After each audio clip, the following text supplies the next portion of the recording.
মুগ ডাল দিয়ে লাউ ঘন্ট। লাউটাকে কেটে ধুয়ে রেখেছি, মুগ ডাল নিয়েছি, এদিকে তেজপাতা,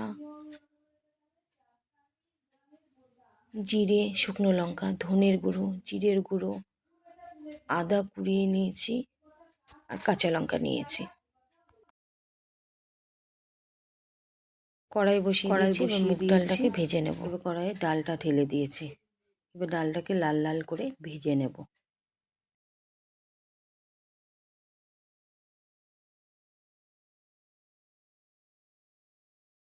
হালকা লাল হয়ে গেছে, আমি এবার ডালটাকে নামিয়ে নেব।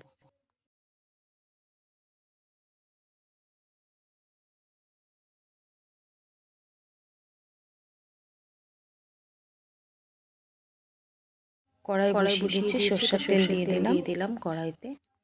সরষের তেলটা একটু গরম হয়ে নিক।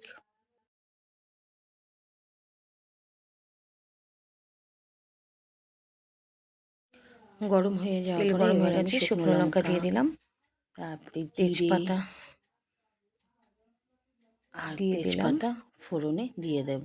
এবার জিরেও দিয়ে দিলাম।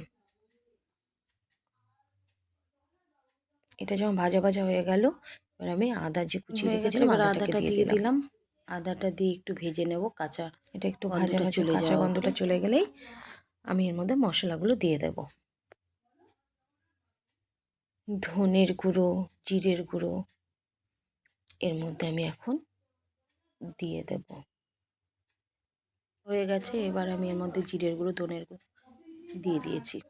এটা দিয়ে এবার এটাকে একটুখানি ভেজে জল দিয়ে নেব, নাহলে তো আবার পুড়ে যাবে। একটু জল দিয়ে দেবো যাতে পুড়ে না লাগে। এবার এটা শুকিয়ে গেছে, হলুদ দিয়ে দিলাম আর একটু সামান্য লবণ দিয়ে দেবো। একটুখানি মিশিয়ে নেব, একটু লবণ দিয়ে দিলাম, দিয়ে এটাকে একটু মিশিয়ে নিলাম।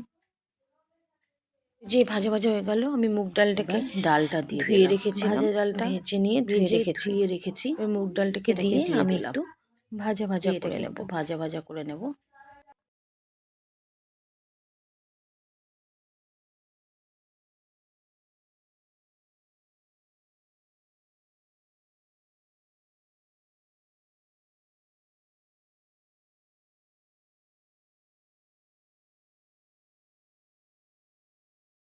হয়ে গেছে, আমি লাউটা ঢেলে দিয়েছি এর মধ্যে।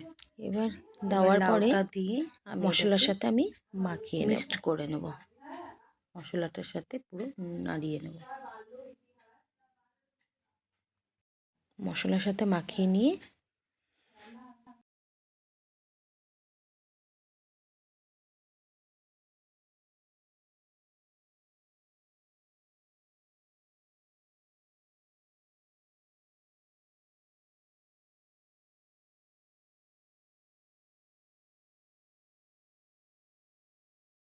সামান্য একটু জল দিয়ে রেখে দেবো, একটু সামান্য জল দিয়ে একটু ঢেকে রেখে দেবো, ঢাকনা দিয়ে রাখবো।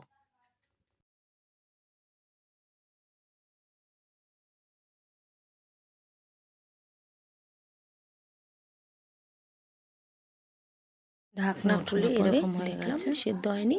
এবার এটাকে আমি আর একটু, ডালটাও সেদ্ধ হয়নি, ডালটা সেদ্ধ হবে, শুকিয়ে নেব, কিন্তু ডালটা গলে যাবে না।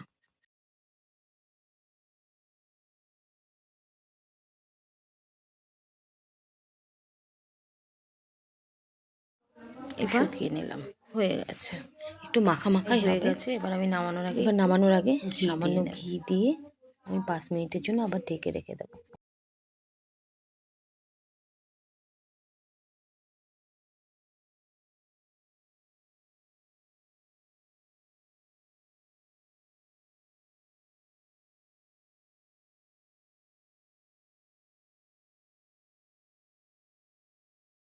হলে এরকম 5 মিনিট রেখে দেওয়ার পরে তারপরে এটাকে নামিয়ে হয়ে গেছে। যদি ভালো লাগে তাহলে লাইক করবেন, শেয়ার করবেন, কমেন্ট করবেন, লাইক করবেন। আর একটু উৎসাহ হয়ে আরও রেসিপি করব বা বানাবো। নমস্কার।